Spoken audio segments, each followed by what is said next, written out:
During a family ski vacation, my son pushed me off a snowy mountain with the words, "A storm is coming. I hope you get lost." He returned to the hotel, thinking I was gone forever in the blizzard, but when he entered the lobby, I was already waiting for him, not alone. Seeing who was with me, he fell to his knees and begged forgiveness for a failed joke. But it wasn't a joke. It was betrayal, and the consequences won't be escaped. Before continuing, subscribe to the channel and write in the comments what time it is in your region right now. 7 months ago, I thought moving to Aspen was the beginning of my golden years. After 30 years as a federal prosecutor, I'd earned my retirement. My son Jeremiah invited me to live with him, his wife Quinley, and my grandchildren in my own house, the one I'd bought 15 years ago. I imagined skiing with the grandkids, family dinners, maybe finally being the grandfather I'd been too busy to be. February 1st shattered that illusion. I was in my study when I heard Quinley's voice from the kitchen, that careful casualness people use when they think they're alone. "Just a little longer, and we'll finally be able to sell this property," she said. A pause. "No, he doesn't suspect a thing. Jeremiah says everything will be resolved by spring." My hand froze. Sell what property? Unless she meant this house? My house? The old man is stubborn. We just need him to sign the papers. Laughter. "Don't worry. We have a plan. The ski trip next week should help move things along. Sometimes people realize they need more help than they thought." I moved silently to the doorway and cleared my throat. She spun around, panic flashing across her face before her smile appeared. "Oh, Janet, I have to go." She beamed at me. "Gordon, want some coffee?" "No, thank you." I studied her the way I'd studied thousands of witnesses. "Who was that?" "Just a friend from my yoga class." She began wiping the counter. "Planning for our ski trip. You're still coming, right?" "Wouldn't miss it." That evening at dinner, everything came into focus. My grandchildren, Grace and Daniel, sat subdued across from me. When had their laughter stopped? Jeremiah set down his wineglass, his third. "Dad, we need to talk about the house paperwork." "What paperwork?" "The transfer documents I mentioned last week. For tax purposes, it makes sense to put the house in my name. You'll still live here, but it simplifies estate planning." I set down my fork. "I don't recall you mentioning this."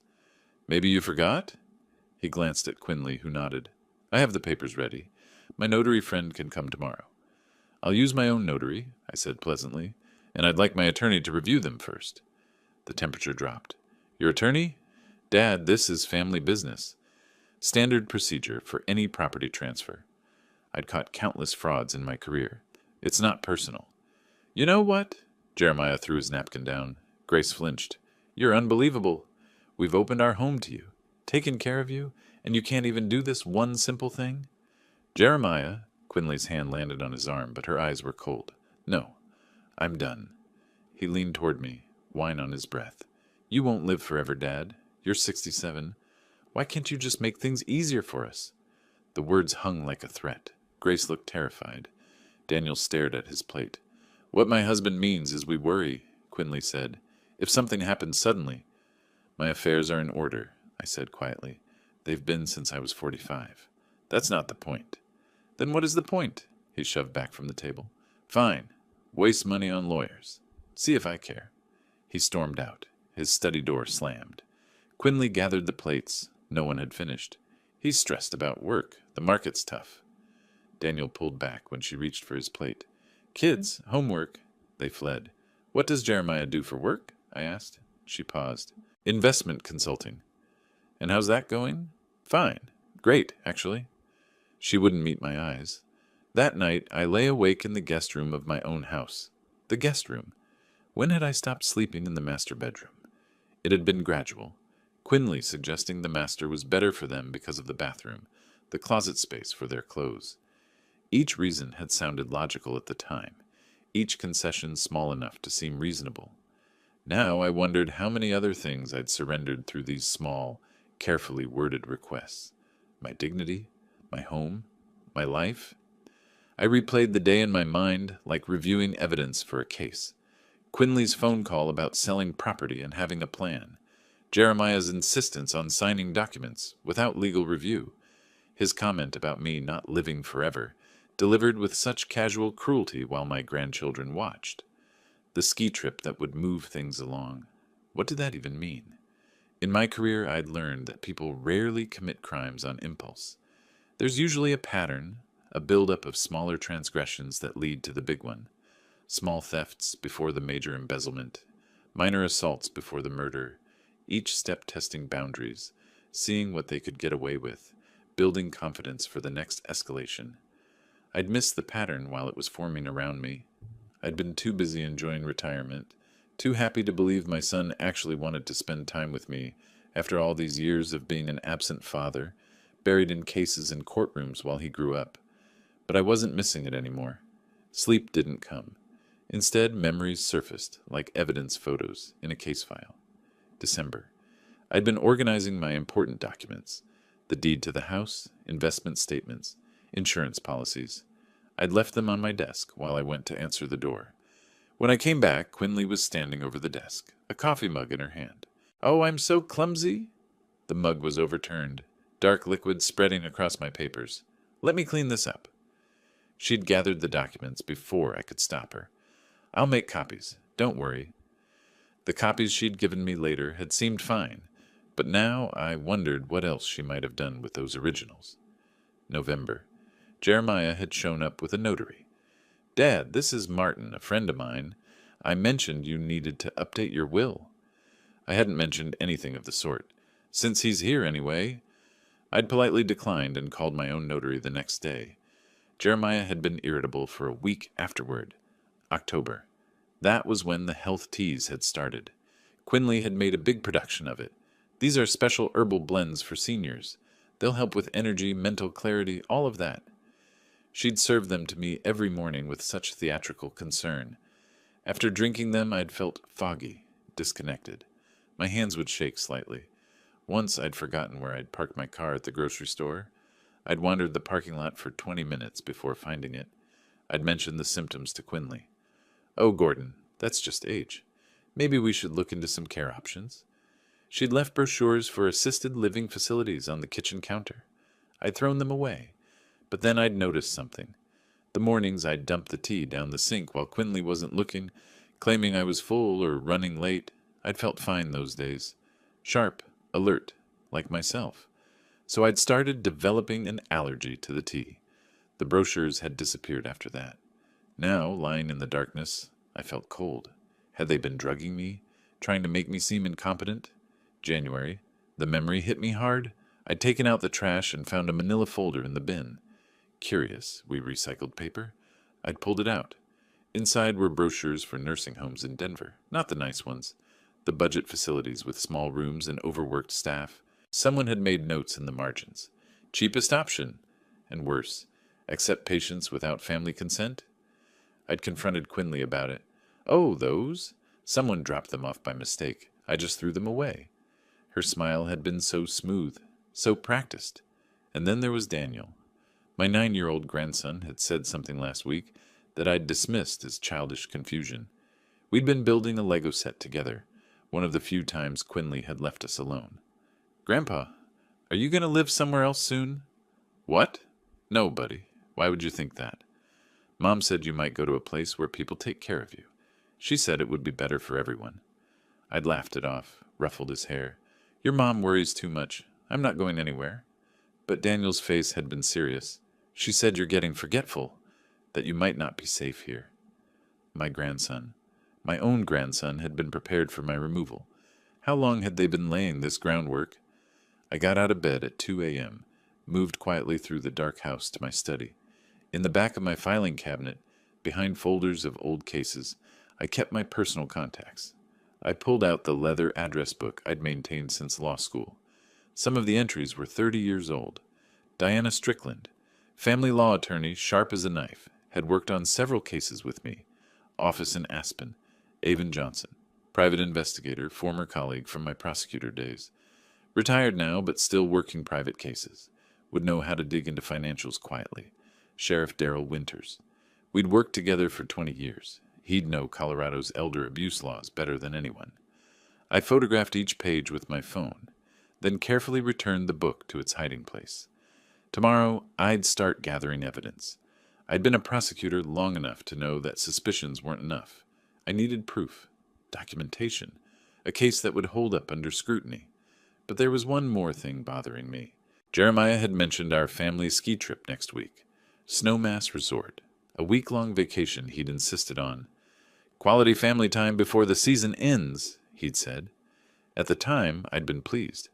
Now, though, I wondered about the timing, about how insistent he'd been, about the way Quinley had smiled when the trip was mentioned, that cold smile that never reached her eyes.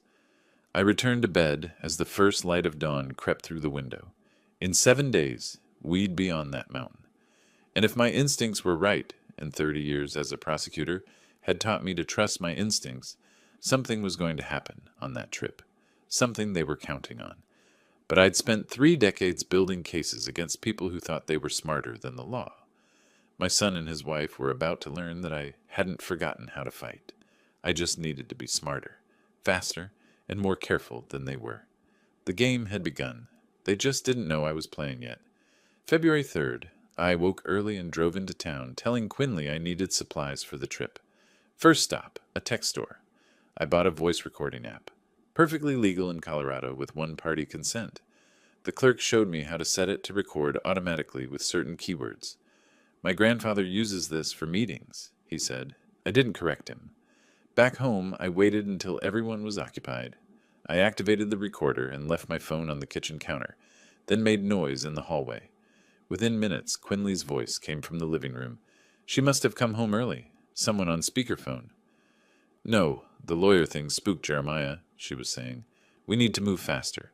The ski trip. Yes, exactly. Once we're on that mountain, accidents happen. No, he won't suspect. The old fool still thinks his son loves him. Ice filled my veins, but I kept my breathing steady. I retrieved my phone and stopped the recording. February 4th brought more evidence. I accidentally left my study door ajar. Sure enough, within an hour, Jeremiah and Quinley were in the hallway, voices low but audible. Did you find his updated will? Jeremiah asked. No, but it doesn't matter. Once he signs the transfer papers, he won't sign. Not now. He's being difficult.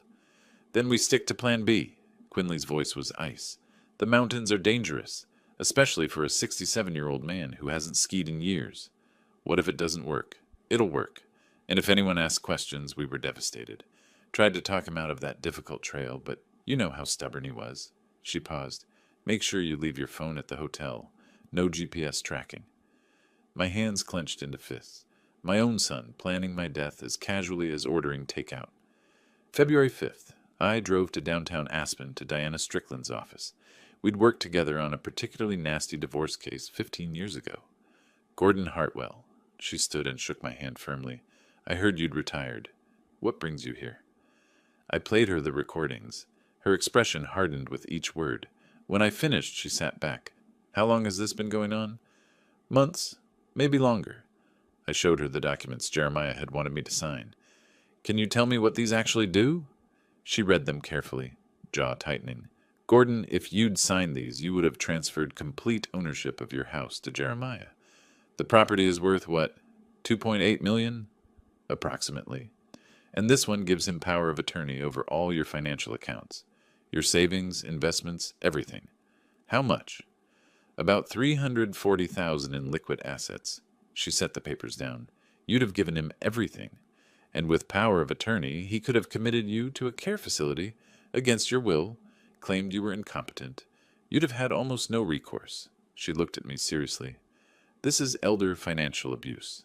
And based on those recordings, they're planning something worse. I know. My voice was steady. I need your help. You have it? She pulled out a legal pad. First, we document everything. Second, we investigate Jeremiah's finances. There's a reason for this sudden desperation. I have someone in mind. Avon Johnson. Remember him? The investigator? Perfect. Third, we need to think about this ski trip. I'm going... Her head snapped up. I need to know what they're planning.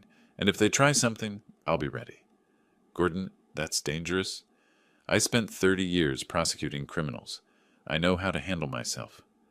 I leaned forward. I need this. Not just to protect myself, but to prove what they're doing. Otherwise, it's my word against theirs. She studied me for a long moment. You're not just protecting yourself. You're building a case. Exactly. All right. But we do this carefully, and we get law enforcement involved before anything happens. We spent the next hour planning. By the time I left, I had a clear strategy and an ally who understood. February 6th, I met Avon Johnson at a coffee shop in Glenwood Springs. He'd aged since I'd last seen him, more gray in his beard, lines around his eyes, but he still had that sharp look. Gordon, he gripped my hand. Been too long. Wish I were calling under better circumstances. I laid it all out. The recordings, the documents, the plans for the ski trip. His expression grew darker. Your own son. What do you need from me? His finances. I need to know why he's so desperate. There's a reason for this timing. Give me 48 hours. He pulled out a tablet and took notes. Bank accounts, credit cards, online activity. I'll find it. Avon, this needs to stay quiet. Gordon, I've been doing this for 30 years. I know how to be invisible. He looked at me seriously. But you need to be careful. If they're planning what you think. I know. I'm taking precautions. We shook hands. As I walked to my car, I felt the weight of what was coming. In 24 hours, we'd be leaving for Snowmass. But this time, I'd be ready. February 7th, moving day. Jeremiah loaded the car with enthusiasm I hadn't seen in months. Quinley supervised. The kids sat quietly in the back. The drive to Snowmass took 2 hours. Jeremiah talked the entire time about trails, conditions, quality family time. Each word felt like a blade. Quinley kept glancing at me in the rearview mirror, checking, calculating. I played my part, though aging father, grateful, excited. Inside, I was counting down. We checked into the Timberline. Our rooms were on the 3rd floor. Tomorrow we'll start with easy trails, Jeremiah said. Get you warmed up, Dad. It's been a while. 15 years. Exactly. We'll take it slow. But I saw how his eyes lingered on the trail map, on Highland Bowl, the most difficult terrain on the mountain. February 8th and 9th passed in observation. Jeremiah was patient. We stayed on green and blue runs. He played the devoted son. Quinley took photos, the perfect family vacation. But I noticed things. How Jeremiah studied weather forecasts. How Quinley commented about crowds. How nice it would be to get away. How they both watched me, assessing. February 10th. Everything became clear. I was on the chairlift when I heard a familiar voice ahead. Gordon? Gordon Hartwell? Alan Miller, an old acquaintance. A ski instructor at Snowmass for 15 years. Alan, good to see you. What brings you up? Haven't seen you in ages. Family vacation, my son insisted. We rode in silence. Then Alan said, Actually, funny you mention your son. I saw him last night at the Little Nell bar. He and his wife were having quite the conversation. My pulse quickened. Oh? Yeah, something about selling a house in Aspen after the old man figures something out. I probably shouldn't have been listening, but they were pretty loud. He shrugged. Divorce, maybe? Did you catch anything else? Well, your son came by the instructor station this week, asked about trail conditions, which routes were most dangerous. Alan laughed. I figured he was planning advanced skiing, wanted to know what to avoid. My blood ran cold. Which trails? Highland Bowl mostly, avalanche risks, visibility during storms, emergency response times. Alan looked at me. You planning to ski there? Because honestly, Gordon, at our age, stick to the groomers. Sage advice. We separated at the top. I skied down mechanically, mind racing. That evening, my phone buzzed. Text from Avon. Call me. Private. I stepped onto the balcony. Tell me, I said. Your son is drowning. He owes $85,000. Online gambling, poker sites, private loans from unpleasant people, documentation of threats. The deadline is March 15th, 3 weeks from now. How did it get this bad? Classic addiction spiral. Chasing losses, borrowing more. He paused. Gordon, some of these collectors don't take I need more time for an answer. I gripped the railing. So he needs money. Fast. More than that. A lot of money. Your house would more than cover his debts with plenty to spare. And if I'm not around to contest? Exactly. Diana called. She thinks you should cancel this trip, come back, handle this legally. I watched through the glass. Jeremiah sat on the couch, staring at his phone. His leg bounced with nervous energy. I can't. If I run now, they'll find another opportunity. I need to end this here, with witnesses, with evidence that can't be disputed. Gordon, Tomorrow's forecast calls for snow, heavy snow, starting noon. I'd checked 3 times. That's when he'll make his move. Then we're involving law enforcement. Already planned. I'll call Sheriff Winters tonight. But Avon, document everything, the debts, the creditors, the timeline. I want it ready for when this is over. After we hung up, I stood on that balcony for a long time. Below, families walked through the resort, laughing, living normal lives. My son was inside, planning to kill me. I called Daryl Winters. We'd worked together 20 years when I was a prosecutor. Gordon, been a while. Daryl, I need your help. Listen carefully.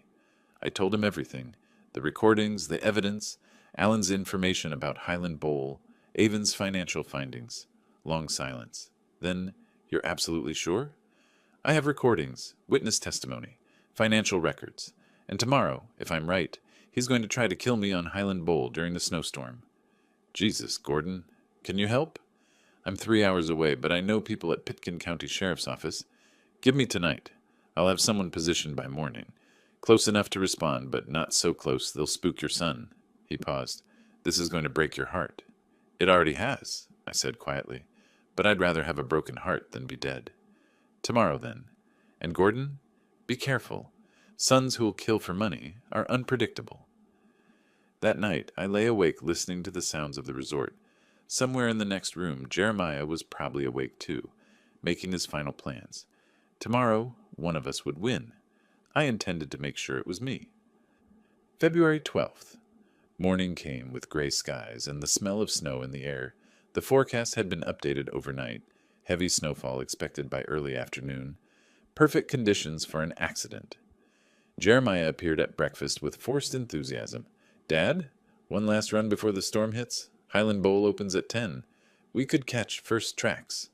Highland Bowl? I set down my coffee. That's expert terrain, Jeremiah. I haven't skied anything like that in 15 years. You'll be fine. I'll be right there with you. His smile didn't reach his eyes. Besides, wouldn't it be great to say you conquered it? One last adventure before we head home tomorrow. Quinley looked up from her phone. You two have fun. I'll stay with the kids. Her voice was too bright, too casual, the performance of a caring wife. I glanced at Grace and Daniel. They were quiet, picking at their pancakes. Grace caught my eye and quickly looked away. Sure, I said. One last run. At 9:45, we geared up in the lobby. Jeremiah checked his pockets, then patted them theatrically. Shoot. Forgot my phone in the room. Oh well, won't need it on the mountain anyway. He grinned. Just us and the powder. No GPS tracking. Just like Quinley had said in that hallway conversation. The emergency beacon was in my jacket pocket, already activated it to silent mode.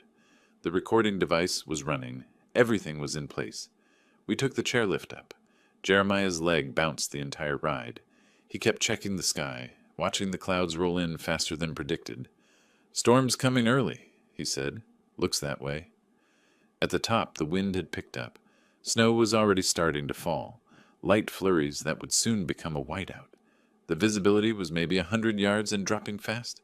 We skied to the edge of Highland Bowl. Below us, the slope fell away sharply, a pristine expanse of untouched snow disappearing into the growing storm. No one else was up here. Too dangerous. Too isolated. Exactly what Jeremiah had planned. You ready? He asked. After you. No, you go first. I'll follow. Make sure you're okay. He smiled. That same smile he'd given me at dinner 2 weeks ago when he'd asked me to sign away my life. We stood there for a moment. The snow fell harder. The wind howled around us. Then Jeremiah's face changed. The mask slipped. His expression went cold, hard, resolved. You know, Dad, he said quietly, I found out you went to a lawyer. That was very careless of you. My heart hammered, but I kept my voice steady. Jeremiah, what are you doing? What I should have done months ago. He took a step toward me. You've had a good life. 67 years.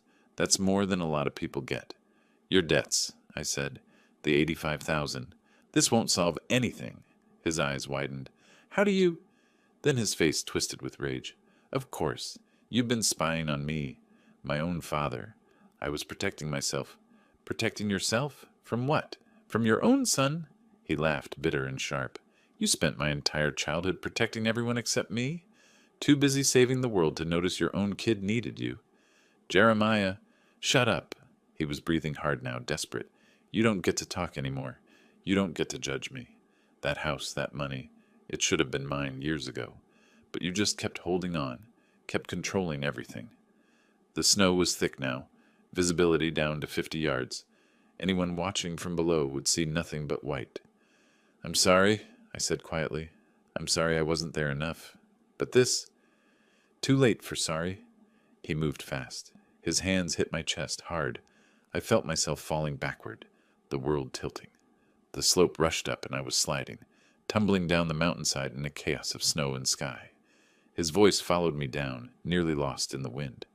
Storm's getting bad. Hope you get lost out there, old man. Call it an accident. But 30 years of skiing in my youth hadn't been forgotten. My body remembered. I twisted, used my edges, grabbed at the snow. 40 yards down, I caught a tree, stopped my slide. My recorder had captured everything. Every word. I pulled out the beacon and pressed the emergency button. Not the silent one, the full alarm. Somewhere above, Jeremiah would be skiing down now, heading back to the resort to play the devastated son. To tell everyone how his father had insisted on that dangerous trail, how he'd tried to talk him out of it, how tragic it all was. But the mountain patrol had been on standby since dawn. Within 10 minutes, I heard the snowmobile engines. Mr. Hartwell? A patrol member in bright orange appeared through the snow. Are you injured? No, but I need to get to the resort immediately, and I need to go in through the service entrance. He looked confused, but nodded. Sheriff Winters briefed us. Let's move. They had a sled ready. As they strapped me in, I looked up the mountain. Somewhere up there, Jeremiah thought he'd won. He was about to learn how wrong he was. They brought me in through the back of the resort, through service corridors that guests never saw. I changed into dry clothes they'd prepared, warm, clean, as if I'd never been on that mountain at all. Sheriff Winters was waiting in a staff meeting room. You got everything? I handed him my phone. Audio of the entire incident, every word. He listened, his expression growing darker. When it finished, he looked at me. That's your son. That's my son. Gordon, I'm sorry. Don't be. Just help me finish this. By 3:30 p.m., everything was in place. The hotel manager had cleared the lobby area near the fireplace. Diana arrived with the tablet. Security footage from the chairlift cameras. Crystal clear despite the snow. You could see Jeremiah's face, see the push, see everything. Winters positioned his deputies.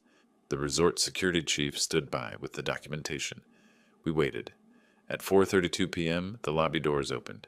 Jeremiah walked in, snow-covered and wet, his face a careful mask of concern. He'd probably spent the last 2 hours establishing his alibi, maybe talking to patrol about looking for his father, making a show of worry. He started toward the front desk, then froze. I was sitting by the fireplace in a leather armchair, a mug of hot chocolate in my hands, completely dry, completely calm. The expression on his face, I'll remember it forever. Shock, confusion, then slowly, dawning horror as he registered who else was in the room. Sheriff Winters in full uniform, 2 deputies, Diana with her briefcase, the resort security chief with his tablet, and me, watching him with the same calm I'd used in 1,000 courtrooms. Hello, Jeremiah, I said quietly. How was your ski? His mouth opened, closed, opened again. Dad, how did you... His eyes darted around the room, looking for escape, for explanation, for anything. Sit down, Winters said. No, you don't understand. Jeremiah's voice rose. It was a joke, a bad joke. We were messing around and I... Stop talking, Diana said crisply. Anything you say can and will be used against you. Dad, Jeremiah looked at me, desperate now. Tell them it was just... We were just... I took a sip of hot chocolate. Let the silence stretch. Please! He dropped to his knees right there on the lobby floor, hands clasped. Several guests stopped to stare. Please, I'm sorry. I wasn't thinking. The debts, the pressure, I panicked. Stand up, Jeremiah. No, Dad, listen to me. I made a mistake. Just give me a chance to... The police have questions for you.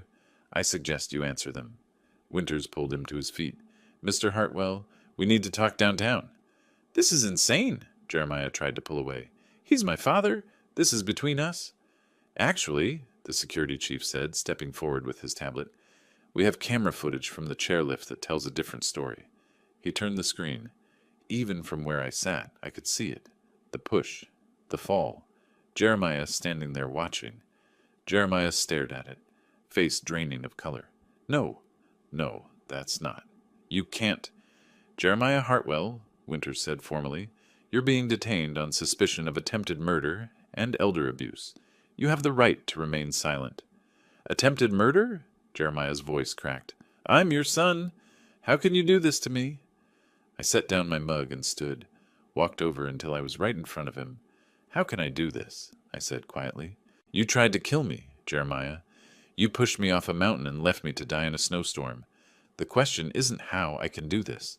The question is how you could. I was desperate. The debts, the collectors threatening me. So you decided murdering your father was the solution? Footsteps on the stairs. Quinley appeared, probably drawn by the noise. She saw the scene, Jeremiah with deputies on either side, me standing there, the sheriff, the lawyers. Her face went white. Mrs. Hartwell, Winters said, we'll need to speak with you as well. I don't understand, she said, but her voice was shaking. She understood perfectly. Winters' deputies put Jeremiah in handcuffs. The metal clicked shut with a terrible finality. Dad, Jeremiah said, quieter now. Dad, please. I'm your son, your only son. I looked at him for a long moment. This man I'd raised, this stranger wearing my son's face. Stand up, Jeremiah, I said. The police have questions. They led him toward the door. He looked back once, eyes pleading. I turned away and walked to the window. Outside, the storm was clearing. The mountain was visible again, white and pristine and beautiful. Behind me, I heard Quinley's voice, sharp with panic. I want a lawyer. I'm not saying anything without a lawyer. That's your right, Diana said coolly. I pressed my hand against the cold glass. It was done. The trap had closed. Justice, not revenge, but justice, was in motion. And despite everything, despite the pain in my chest and the weight in my stomach, I felt something I hadn't felt in months. Relief. It was finally over. February 13th. The county jail was gray and cold, built from concrete and institutional efficiency. I sat across from Diana in the visiting area, reviewing documents. Bail hearing is set for tomorrow, she said. They'll ask for $150,000. Will Quinley pay it? Diana smiled grimly. She's trying. Called 3 banks this morning. Problem is, all their accounts are frozen pending investigation. Avon's report showed suspicious activity. Large transfers, cash withdrawals. I nodded. Jeremiah was going to sit in that cell and think about what he'd done. That afternoon, Avon delivered his full report. We met at Diana's office, spreading documents across her conference table. Your credit card, Avon said, sliding a statement toward me. The one you gave Jeremiah 4 months ago for emergencies. I scanned the charges. Online poker sites, cash advances, cryptocurrency exchanges, $45,000. He told me his car needed repairs, I said quietly. There's more. Avon produced another folder. These are loan applications. Jeremiah tried to take out a home equity loan using your house as collateral. Look at the signatures. I examined them. My signature, but wrong. The loop on the G was too tight. The H slanted the wrong way. Forgery, Diana said. That's a felony. The bank flagged it? I asked. Eventually, but he tried 3 different banks. This was systematic, Gordon. This wasn't desperation. This was a plan. February 16th. Diana filed the eviction notice against Quinley. I'd returned to Aspen, to my house that suddenly felt foreign. Everything looked the same, but I saw it differently now. That couch where Quinley had sat, plotting. That kitchen where they'd whispered about my death. The court moved fast. Emergency hearing scheduled for February 18th. Quinley's lawyer tried to argue hardship. Mrs. Hartwell has nowhere to go, Your Honor. Her husband is incarcerated. She has 2 children. Mrs. Hartwell is under investigation as an accessory. Diana countered. The property belongs to Mr. Hartwell. She has 14 days to vacate. The judge ruled in our favor. When I got home, Quinley was in the living room, surrounded by boxes. She looked up as I entered. Satisfied? Her voice was venom. Throwing your own grandchildren out on the street? The children stay, I said calmly. You leave. You can't. I absolutely can. Their social worker agrees they're better off in a stable environment with me. You manipulative. She stopped herself, breathing hard. Jeremiah was right about you. You're a cold, calculating machine. You never cared about family. You cared about control. I set down my briefcase. I cared about family. That's why I moved here. That's why I let you live in my house. Spend my money. Treat me like an inconvenience. I gave you everything, Quinley, and you turned it into a weapon. You needed? No, you wanted. There's a difference. February 17th. The social worker, Mrs. Chen, arrived at 9 a.m. Grace and Daniel sat on the couch, small and frightened. Kids, I said gently, Mrs. Chen and I need to talk about where you'll stay while your parents sort things out. Daniel's eyes filled with tears. Are we in trouble? No, buddy, you're not in trouble. Grace looked at me with Jeremiah's eyes, same shape, same color, but filled with a clarity he'd never had. Mom said you don't want us, that you only care about your money. The words hit like a physical blow. Grace, I knelt in front of her. Your grandmother, my wife, passed away before you were born. She would have loved you both so much, and I love you. I always have. I'm sorry if you ever felt differently. Then why didn't you ever play with us? Her voice cracked. Why were you always in your study?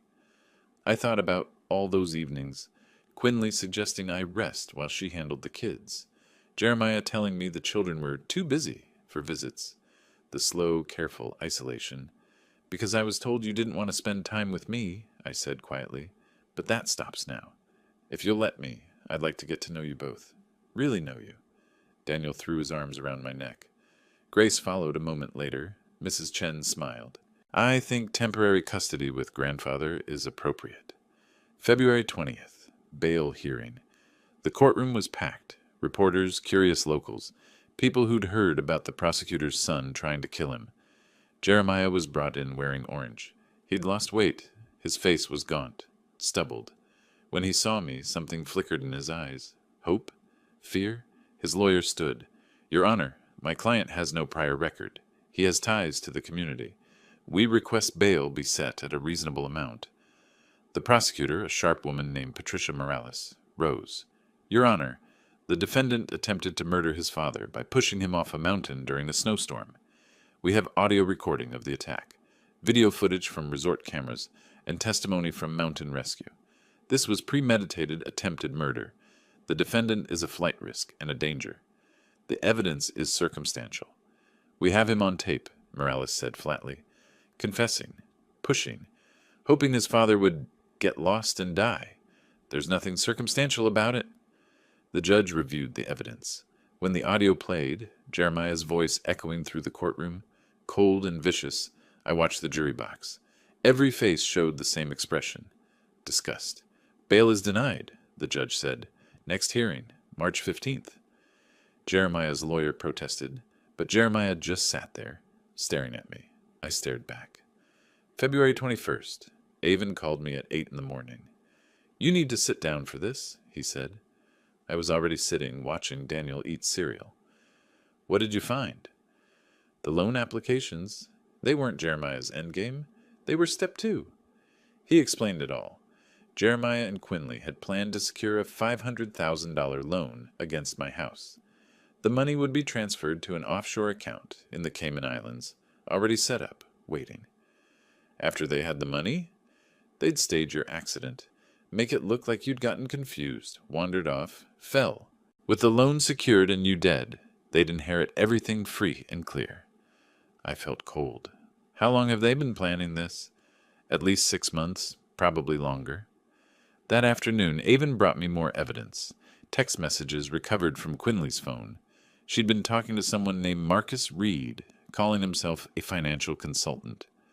Quinley, how soon can we move on the old man? Marcus, once the loan clears, make it look natural. Fall, heart attack, whatever. Quinley, Jeremiah wants to do it himself. Marcus, emotions make mistakes. Be smart. Quinley, he's getting suspicious. Found him talking to a lawyer. Marcus, then move faster. Marcus Reed is a con artist, Avon said. 3 priors for fraud. He's been coaching them. February 26th.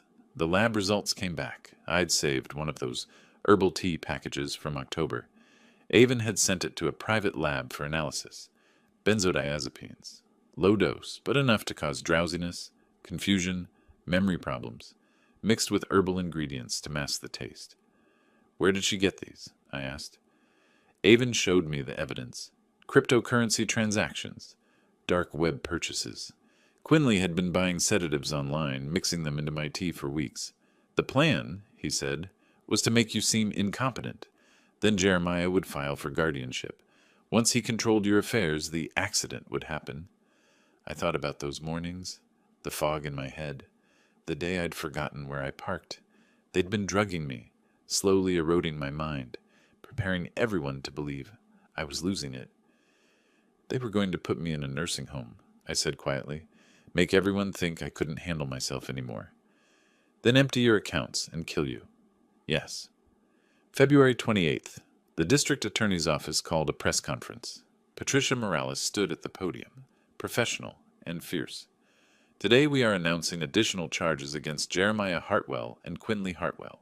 Jeremiah Hartwell faces charges of attempted first-degree murder, elder financial abuse, forgery, and fraud. Quinley Hartwell is charged as an accessory to attempted murder, conspiracy to commit fraud, and administering a controlled substance without consent. Cameras flashed. Reporters shouted questions. What's the expected sentence? Colorado takes elder abuse seriously. Combined, these charges carry a maximum of 20 years imprisonment. That evening, I sat with Grace and Daniel in the living room. They were quiet, processing everything. The news had been on every channel. Is Dad going to prison? Daniel asked. I wouldn't lie to them. Probably, yes. For how long? A long time. Grace looked at me. Did he really try to hurt you? Yes. Why? How do you explain to a 12-year-old that her father valued money more than life, that he'd been willing to kill for it? Your father made some very bad choices, I said carefully. He got into debt, and instead of asking for help, he tried to solve it in the worst way possible. Mom helped him, didn't she? Grace's voice was small. Yes. I heard her on the phone sometimes, talking about money, about you. She looked up at me with eyes full of tears. I should have told someone. Grace, no. I pulled her close. You're a child. This isn't your responsibility. None of this is your fault. But I knew something was wrong. And you were scared. That's normal. You did nothing wrong. Daniel leaned against me. Can we really stay with you? As long as you want to. Forever? I kissed the top of his head. Forever.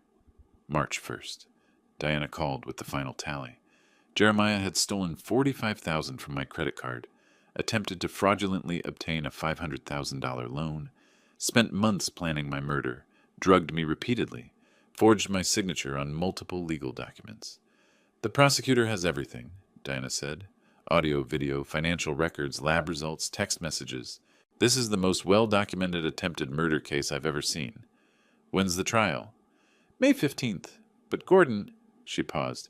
Jeremiah's lawyers pushing for a plea deal. Reduced charges in exchange for pleading guilty. No deals. He's your son. He tried to kill me, Diana. He drugged me. He was willing to put me in a home and empty my accounts while I deteriorated. No deals. I want a full trial. I want everything on record. All right. She sounded sad. I'll let them know. That night, I stood in my study, looking at old photos. Jeremiah as a boy, gap-toothed and smiling. Jeremiah's high school graduation, his wedding day. Where had I lost him? Or had he ever really been there? I put the photos away. Tomorrow, I'd take Grace and Daniel to the park. We'd fly kites, maybe get ice cream. Build the relationship that should have existed all along. Justice was in motion. The law would handle Jeremiah and Quinley. My job now was to give my grandchildren the stability they'd never had, to show them what family really meant. It wouldn't undo the past, but it might save their future. And mine. March 1st through 8th. Preliminary hearings. I sat in the courtroom every day watching the legal machinery grind forward. Jeremiah's lawyer, a tired-looking man named Martin Breslow, kept trying to negotiate. Mr. Hartwell, he approached me during a recess on March 3rd. My client is willing to plead guilty to lesser charges. Aggravated assault instead of attempted murder. He'd accept 10 years. No. Mr. Hartwell, please. He's your son. A trial will be difficult for everyone. I looked at him. Your client pushed me off a mountain and hoped I'd die in a snowstorm so he could inherit my house. There will be a trial. The prosecutor is confident of conviction. 20 years is a long time. Then he shouldn't have tried to kill me. Breslow walked away, shaking his head. March 5th. Quinley tried to contact me. Diana intercepted the call. She wants to talk, Diana said. Claims she has information that could help the case. She wants a deal. Almost certainly. Tell the prosecutor I'm not interested in hearing from her. Whatever she has to say, she can say it under oath. That same day, news broke that Quinley had filed for divorce. Emergency filing, citing abandonment and mental cruelty. Trying to distance herself from Jeremiah, to paint herself as another victim. Patricia Morales, the prosecutor, called me that evening. Her lawyer's trying to flip her, testify against Jeremiah in exchange for reduced charges. Will you take it? I don't need her testimony. I have audio, video, text messages, financial records, but it might expedite things. No deals. Not for her, not for him. I want the full trial. I want everything on record. Every lie, every manipulation, every dollar they stole. I want it documented. She was quiet for a moment. All right. We'll proceed as planned. March 9th. The custody hearing. Mrs. Chen, the social worker, testified first. The children have shown marked improvements since being placed with their grandfather. They're more communicative, less anxious. Grace's teacher reports she's participating in class for the first time all year. The judge looked at me. Mr. Hartwell, you're 67 years old. Are you prepared for the challenges of raising 2 young children? Your Honor, I should have been raising them all along. I was prevented from doing so by their parents' manipulation. I have the means, the time, and the desire to give them a stable home. And more importantly, they want to stay with me. I'd like to hear from the children. Grace spoke first. She was nervous, hands clenched in her lap. I want to stay with Grandpa. He listens to us. He asks about our day. He helps with homework. Her voice cracked. He makes us feel safe. Daniel just nodded, tears streaming down his face. Please don't make us leave. The judge granted temporary custody, pending final determination after the criminal trial. Walking out of the courthouse, Grace slipped her hand into mine. Thank you, Grandpa. For what? For not giving up on us. I squeezed her hand. Never. March 10th. Property hearing. The bank's lawyer presented their case. Multiple loan applications were filed using Mr. Hartwell's property as collateral. All contained forged signatures. We're seeking confirmation that these applications are void and that Mr. Hartwell retains full ownership. Jeremiah's lawyer tried to argue that there was ambiguity about ownership intentions. The judge cut him off. Mr. Breslow, there's audio recording of your client stating he planned to kill his father to inherit property. There's video of him pushing his father off a mountain. There's no ambiguity here. The property remains with Mr. Hartwell. All fraudulent applications are void. Next case. March 12th. Diana called with the trial date. May 15th, 2 months from now. And the charges? Attempted first-degree murder, elder financial abuse, forgery, fraud. If convicted on all counts, Jeremiah faces 18 to 20 years. Quinley faces 12 to 15 as an accessory. I stood in my study, the same room where I'd first discovered their plot. 2 months, then it would finally be over. Gordon, Diana's voice was gentle. How are you holding up? I'm tired, I admitted, but I need to see this through. You've done everything right. The evidence is overwhelming. They will be convicted. It's not about conviction, it's about... I paused, searching for words. It's about standing up, about showing Grace and Daniel that when people hurt you, even people you love, you don't just accept it. You fight back. You demand justice. They're lucky to have you. After she hung up, I sat for a long time, thinking about everything that had led here. 7 months ago, I'd moved to Aspen full of hope. Now my son was facing 20 years in prison, but Grace and Daniel were safe. My home was secure. And I'd learned something important. Love without boundaries isn't love, it's enabling. Sometimes the most loving thing you can do is say no. Draw a line, demand better, even when it breaks your heart. March 15th, the jail visitation room was cold, sterile. Cinder block walls painted institutional beige, metal table bolted to the floor, plastic chairs, a camera in the corner, red light blinking. They brought Jeremiah in wearing orange. He looked like a stranger, gray streaks in his hair that hadn't been there a month ago, gaunt face, hollow cheeks, trembling hands that he couldn't quite control. He sat across from me. The chair scraped against the concrete floor.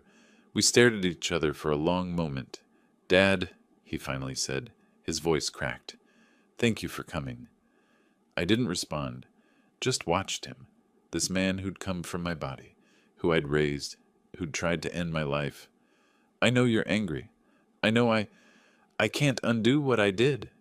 He swallowed hard, Adam's apple bobbing. "But I need you to understand. The pressure, the debts. Quinley constantly demanding more. I lost my way. I wasn't thinking clearly." "You were thinking very clearly," I said quietly. "You planned this for 6 months. The teas, the loan applications, the mountain. That's not panic, Jeremiah. That's premeditation. I was desperate, so you decided to kill me." The words hung in the air between us, heavy and final. He flinched like I'd slapped him. "It wasn't... I didn't..." He put his head in his hands. His shoulders shook. I don't know what I was thinking. The debts were crushing me. The collectors were threatening. Quinley kept saying if we just had the money, everything would be fine. And I thought if you were gone, I could solve everything. By murdering your father. I'm not a murderer. I lost control. No. I leaned forward, hands flat on the cold metal table. You made choices. Every single day for months, you chose this path. You chose to steal my credit card. You chose to forge my signature. You chose to drug my tea. You chose to push me off that mountain.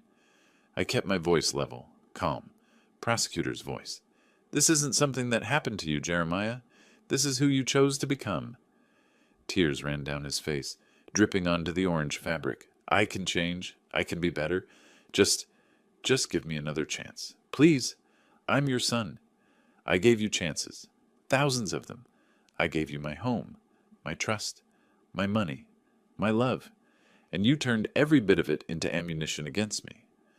Dad, please. Do you remember the last time we had dinner together before the ski trip? You looked me in the eye and asked me why I couldn't make things easier for you. You said I wouldn't live forever anyway."